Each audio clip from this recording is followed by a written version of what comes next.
What's going on, guys? Welcome back to another episode of Conversation Corner. With me today is a young legend. He's a repeat guest on the Conversation Corner. The first time it was online, the second time it's in person. We're finally getting the run back since Holy Smoke. I'm talking to Mr. A3, Mr. Aiden Torres. Dog, dab me up. You saw? I'll zoom in on that dap. Yes. What's good, bro? How you doing? I was about to say, you got to mention that first time that we talked, where our audio got run a clip. In the Heaven on Earth chat. Oh, we finna do this. We finna do that. Dates come, and then we're like, hey, where? It was like, it was crazy. But man, I'm happy you're here, bro. I appreciate you coming out here just to do this thing with me, bro. Yeah. Nah, we'll definitely have to run a clip. I mean, some of the most scuffed audio that's ever existed. Yeah. We ever since that interview, that's one of the reasons why I upgraded the equipment. This is the reason why we got the Osmo, the reason why we got the mic. I was the catalyst. Yeah. Yes. It had to be done. Yes. I couldn't walk in the night. I needed to walk in the day. You know what I'm saying? Okay. But, you know, in the last Conversation Corner, we talked about a lot. We talked a lot about your coffee interest. Yeah. We talked a little bit about Daywalker. Yeah. And we also talked about a couple other things like writing process, all this different stuff. But now you're in the Daywalker rollout. Yeah, Innocent dropped. Yeah. A111 dropped. Yeah. The Thrill Is Gone has just dropped. Yeah. And the project is like, it's here. Yeah. It's on the horizon. Yeah. Tell me how you feel so far about the rollout. How do you feel about the reception of it? I feel good, man. I feel excited. It's crazy. I remember we first talked about that, and I was like, it was like non-existent, or like it was coming soon, but now it's here. So it's cool, bro. It's cool to feel. I feel good. I feel excited. I think we were talking about today, me and Christian, like A111 is kind of like under the radar right now, but Thrill Is Gone is really getting its love, and I feel like, and for good reasons, I feel like that's what's like. Describes the project, like the way it's gonna feel, the way it's gonna, sound. So I feel good, man. I think people are enjoying it. I think people are really enjoying like what I'm saying and just the process of it. So it's pretty cool, man. I'm excited to be here. The thing that I've noticed with these singles, especially A111 and The Thrill Is Gone, whereas on Sacred Calling, I feel like your structures are very straightforward. Yeah. Like you have that verse, chorus, bridge structure. Here, I feel like you're experimenting a little bit with your structures. Is that how you feel as well? Oh yeah, for sure. I think something about these songs that I created, bro, like they formed a life of its own, and I didn't really put a restriction on it of like where it needed to go. Yes, I have formulas and stuff like that, but I really just let the music just do whatever it's gonna do, and if it took me that way, like there wasn't a thought in my head where I was like, man, I gotta make it like shortened for like, the listeners or whatever, bro. But I was just like, man, I want to just take them somewhere and like just leave them there, low key, So, man, yeah, like the Thrill Is Gone, everything's out of whack in a sense, Like I was telling people, like I don't think the Thrill Is Gone is like a single worthy song, but like it's something that I really enjoy, and I feel like people will more enjoy things that you're very passionate about. So I feel like people are really enjoying that, and yeah, man, I think people just want the weird stuff, I think. So yeah, it's been good, bro. It's been a good reception, I feel. Yeah, I mean, I feel that too, especially with the experimentation of it.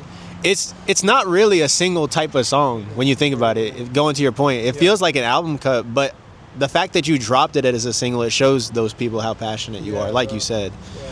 Now, you're out here with Christian. Now, I do want you to speak to this. We didn't talk about this a whole lot. How did you develop your relationship with Christian, and where did that all start? Man, we could do a whole like hour episode on that, bro. But long story short, we were mutuals of Mikey J. Shout out to Mikey J, a Dallas native, and we were mutuals through my brother. And then I started putting out music my own, and then we were just friends on Instagram, and I think I had dropped a song called Real Drug. I don't know if you tapped in like that. And I remember he like slid up and he was like, yo, bro, like we should get on a call one time. And I was like, in my head, I had a really big like ego at the time, and I was like, man, this guy's a fan, bro. Like I said it all the time, like, bro, this guy's a fan. I was like, yeah, bro, like we'll get on a call, like not thinking like we're gonna get on a call. And then he proceeded to ask me again, like, yo, bro, like here's my number, like let's FaceTime. I was like, all right. And then I was thinking the same thing, bro. And then I remember I gave him my number fully. And then one night, bro, we were on live. And then he joined the live. He was asking me some crazy questions, like, about my faith and, like, questions I never really, like got asked. And, like, he was telling me these things, like that I was free from sin. You know, it's like, you know, in church nowadays, it's like they tell you how much you do sin and all that. And that's how I was introduced at that time. And he was just telling me, bro, like, don't you know that you're free from sin?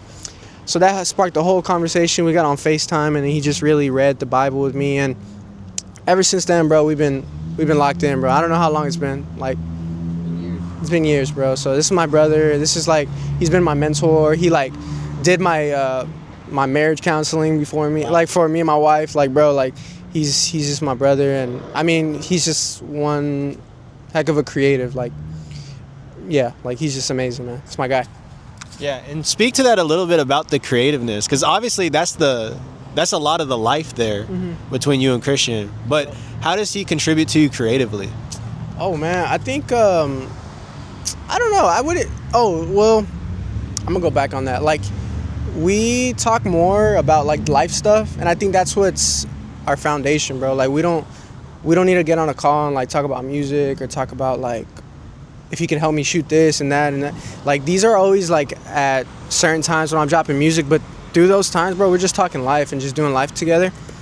But I was talking to this about my wife earlier in this week, like, how he literally gave me the foundation of, like, my creative, like, curation. Like, I remember for I'd Go to Hell For You, like, he really wrote that out, like, for me, and he really showed me how to, like, roll out a project.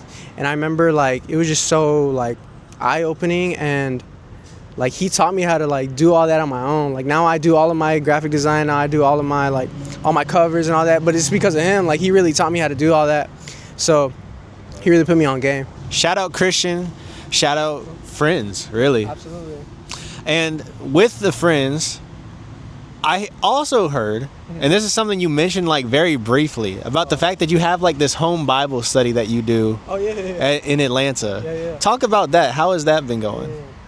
Oh, when did I mention that? I don't know when I mentioned that. But yeah, bro, we started a home Bible study. It was me and some of the guys from Heaven on Earth. And, man, it's been impactful, bro. It's been really impactful. That's something that me and Christian have been talking about a lot since I've been here. Like, how much it's impacted me, not even musically, bro. Like, music is like a byproduct of what's happening in life. But, man, it's just been changing my life, bro. I think it's helped me get practices of, like, really living out the faith that we talk about, like, practicing what we preach and stuff like that, you know? So, yeah, man, it's been good, bro. It's been really good for, like, my mental health. It's been, I mean, community in general, bro. I mean, you know, everybody would probably feel that, like, community is really crucial, like, when you're doing this life of, like, this walk of life, like, with God, you know? It's like it's crazy, bro. So it's been good, man. But yeah, me and the homies, we get together weekly, and we just do life, bro. So it's really been blessing me, man. So Amazing, very amazing. And going to that fact that you've been doing life, and a lot of it in person. Yeah. Something I've seen you and your brother do is you've really peeled back off of social media a lot. Yeah. Do you feel like the way that the music industry is right now, the music game right now is so backwards with the fact that it's almost feels like you have to be an influencer? Yeah. Or how do you feel about that?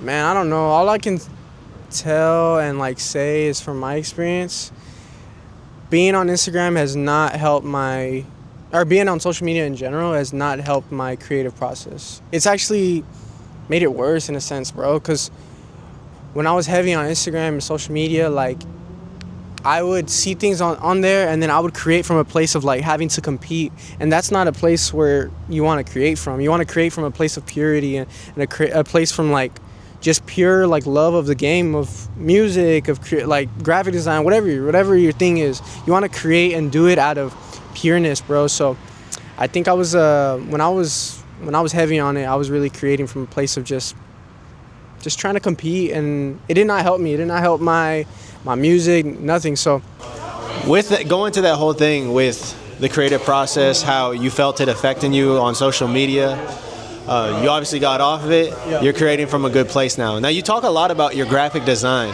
Who have been some of your biggest influences with the graphic design? Man, I would say obviously Christian. Christian Aparicio. That's crazy. I don't know. This guy named Gabriel Moses. I don't think he's like a graphic designer, but he's like more of a photographer. So I've been just really inspired by that stuff like that. Yeah. Heck yeah. Heck yeah. And man, I don't want to keep you too much longer because we obviously all got places to be, and the weather outside is getting crazy. But with this Daywalker project coming out, what is something that you want to leave the audience with this Daywalker project? That's a good question, bro. I think one thing I really want to leave people with is that, like, where you're at in life right now is, like, it wasn't by accident, and where you're from wasn't by accident. Like, God has a plan for you, and I know it seems super broad, bro, but, like, I think for me in this process, I was really just trying to leave my hometown. I talk about it a lot. Like, this album's really like a love letter to my hometown, saying, like, I'm proud to be from there because I am the way that I am.